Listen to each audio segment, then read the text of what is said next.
Sobat Geosfer, welcome back to my channel, Alita UM Channel, channel yang memberikan informasi seputar ilmu geografi.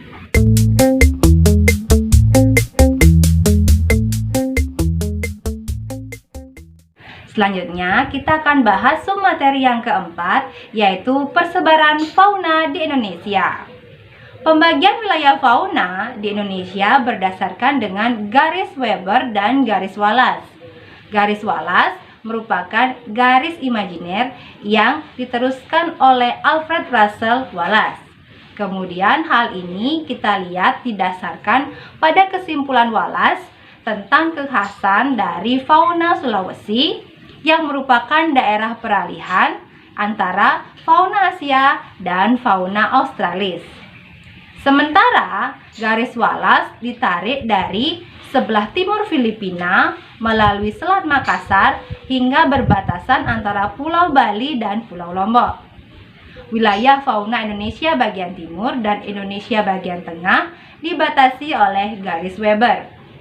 Max Weber menentukan batas perbandingan antara fauna bercorak Asia dengan fauna bercorak Australia. Oleh karena itu, Weber membuat garis imajiner di antara wilayah Indonesia Timur yang mencakup Maluku dan Papua dengan wilayah Indonesia lainnya. Sobat Geosfer, persebaran fauna Indonesia sama halnya dengan persebaran flora Indonesia. Jadi dapat diklasifikasikan menjadi 3 wilayah. Yang pertama, ada Indonesia bagian barat, kemudian Indonesia bagian tengah, dan Indonesia bagian timur.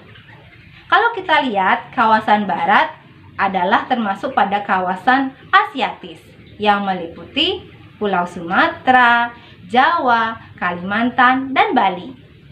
Fauna yang terdapat di wilayah ini memiliki ciri-ciri. Yang pertama, terdapat hewan-hewan seperti di benua Asia.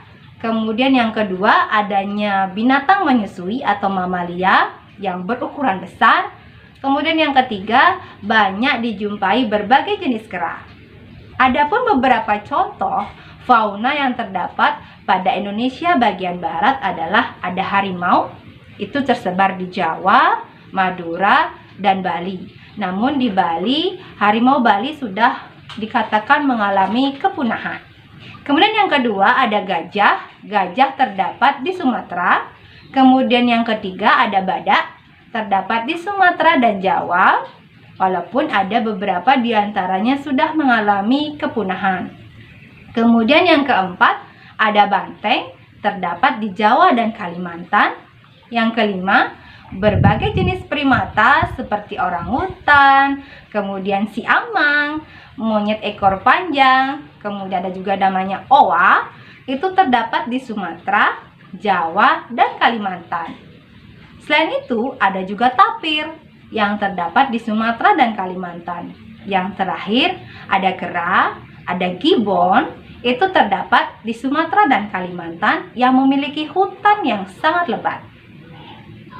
Selanjutnya, kita akan melihat persebaran fauna di Indonesia bagian tengah. Indonesia bagian tengah merupakan daerah peralihan antara kawasan oriental dan kawasan Australia. Wilayah persebarannya meliputi Pulau Sulawesi, Pulau Timor, dan Kepulauan Nusa Tenggara, seperti Flores, kemudian Sumba, Lombok, dan lain sebagainya. Kemudian biasanya hewan-hewan yang terdapat di wilayah ini memiliki ciri-ciri bersifat khas dan berbeda dengan hewan Indonesia bagian barat dan bagian timur. Yang kedua, cirinya adalah bersifat endemik atau hanya dijumpai di daerah itu saja. Kemudian kalau kita lihat contoh hewan di wilayah Indonesia bagian tengah adalah biawak dan komodo. Kemudian ada anoa di Sulawesi. Kalau tadi biawak ada di Nusa Tenggara Timur, yaitu di Pulau Komodo. Kemudian yang ketiga ada babi rusa, itu terdapat di Sulawesi dan bagian barat dari Kepulauan Maluku. Yang terakhir ada burung maleo. Nah, ini burung yang sangat endemik terdapat di Sulawesi dan Kepulauan Sangihe, Maluku. Nah, yang terakhir adalah persebaran fauna yang terdapat di Indonesia bagian timur. Fauna ini terdapat di Papua, sama dengan flora yang terdapat di Indonesia bagian timur. Nah, pulau-pulau sekitar dari Papua juga termasuk dalam wilayah ini. Nah, fauna pada wilayah Indonesia bagian timur memiliki ciri-ciri seperti yang pertama, hewan-hewan ini memiliki kemiripan dengan yang terdapat di benua Australia. Kemudian yang kedua, banyak dijumpai binatang berkantung. Kemudian yang ketiga, terdapat juga jenis burung yang memiliki bulu berwarna-warni. Dan yang keempat, terdapat sedikit jenis kera karena hutan yang terdapat di Indonesia bagian timur tidak selebat yang terdapat di bagian barat. Adapun contoh dari fauna-fauna yang terdapat di Indonesia bagian timur adalah ada kanguru pohon di Pulau Papua, kemudian ada tikus berkantung, kemudian ada musang berkantung, itu terdapat di daerah Maluku sebelah timur dan Pulau Papua. Kemudian ada juga burung kasuari yang endemik di Papua, ada juga di Kepulauan Aru dan Pulau Seram. Kemudian yang keempat, burung yang sangat khas yaitu burung cendrawasih, terdapat di Pulau Papua dan Kepulauan Aru. Kemudian yang kelima, yang paling langka adalah burung kakak tua berjambul merah dan berjambul putih, terdapat di Maluku. Sobat Geosper, tak terasa ya Bu Guru sudah menjelaskan mengenai 4 submateri dari flora dan fauna Indonesia. Selanjutnya, submateri terakhir adalah konservasi.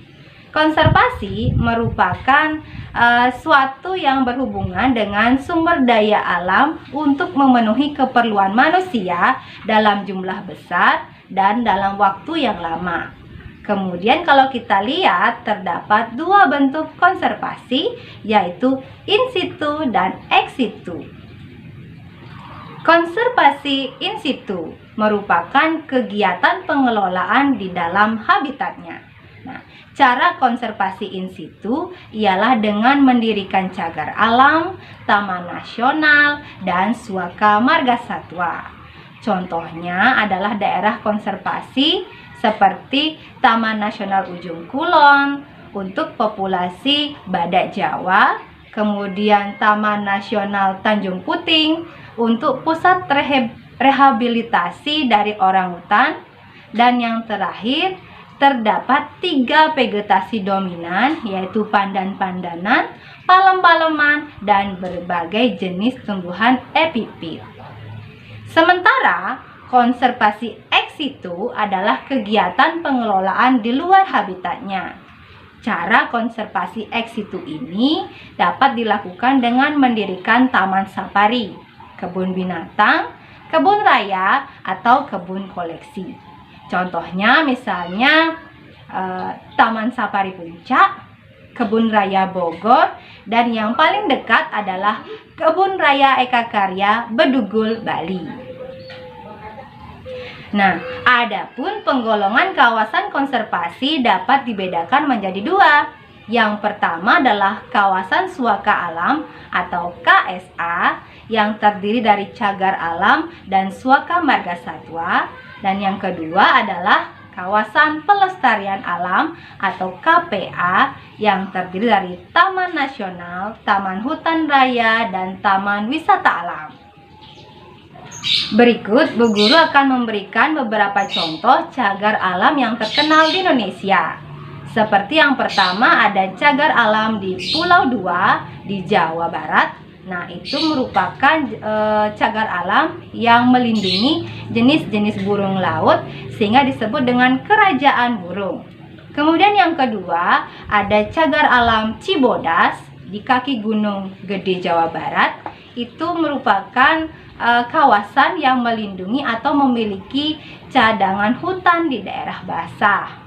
Kemudian yang ketiga, ada juga contohnya cagar alam Ujung Kulon di Jawa Barat juga.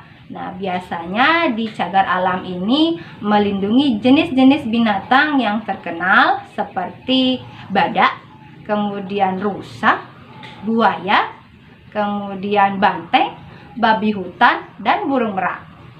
Ada juga yang keempat, cagar alam Penanjung Pangandaran masih di Jawa Barat. Jadi di Jawa Barat banyak sekali ya ada cagar alam. Kemudian ada juga cagar alam Lalijiwo di Jawa Timur. Itu khusus untuk flora alpin dan jenis-jenis cemara. Kemudian yang terkenal adalah ada cagar alam Rafflesia di Bengkulu. Jadi khusus untuk melindungi bunga Rafflesia yang merupakan bunga terbesar di dunia. Kemudian yang terakhir ada juga cagar alam Sibolangit di Sumatera Utara, Medan. Itu adalah cagar alam yang melindungi flora endemik atau khas di daerah tersebut, yaitu bunga bangkai yang merupakan bunga terbesar juga. Selanjutnya, untuk contoh-contoh suaka marga satwa yang terkenal di Indonesia adalah yang pertama ada suaka marga satwa Gunung Leuser di Aceh. Kemudian ada suaka marga satwa di Sumatera Selatan yang disebut juga dengan Sumatera Selatan namanya. Kemudian yang ketiga ada suaka marga satwa Baluran di Jawa Timur. Kemudian ada suaka marga satwa Pulau Komodo yang sangat terkenal di dunia dan hanya dimiliki oleh Indonesia. Kemudian yang terakhir, Bu Guru akan memberikan contoh mengenai taman nasional yang terdapat di Indonesia, seperti Taman Nasional Kerinci yang terbesar di Indonesia. Kemudian ada juga Taman Nasional Gunung Gede, Pangrango di Jawa Barat. Ada juga Taman Nasional Komodo seperti tadi ya. Dan yang keempat, yang paling dekat dengan saya adalah Taman Nasional Bali Barat. Jadi Taman Nasional Bali Barat ini khususnya melindungi jalak putih. Jalak putih itu merupakan burung yang terdapat di Bali, endemik Bali, asli Bali yang hampir punah. Kemudian selain burung jalak Bali, juga ada 160 spesies tumbuhan yang dilindungi. Ada juga banteng, ada kalong, ada lutung, dan aneka burung lainnya. Sampai di sini dulu bahasan materi kita pada kali ini. Untuk terus update materi geografi, jangan lupa di like, subscribe, dan tekan tanda lonceng untuk mendapatkan pemberitahuan video-video terbaru yang saya buat. Sampai jumpa lagi di Alita UM Channel, channel yang memberikan informasi seputar ilmu geografi. Mari belajar geografi, kapanpun, dimanapun, bersama saya, Bu Guru Alita.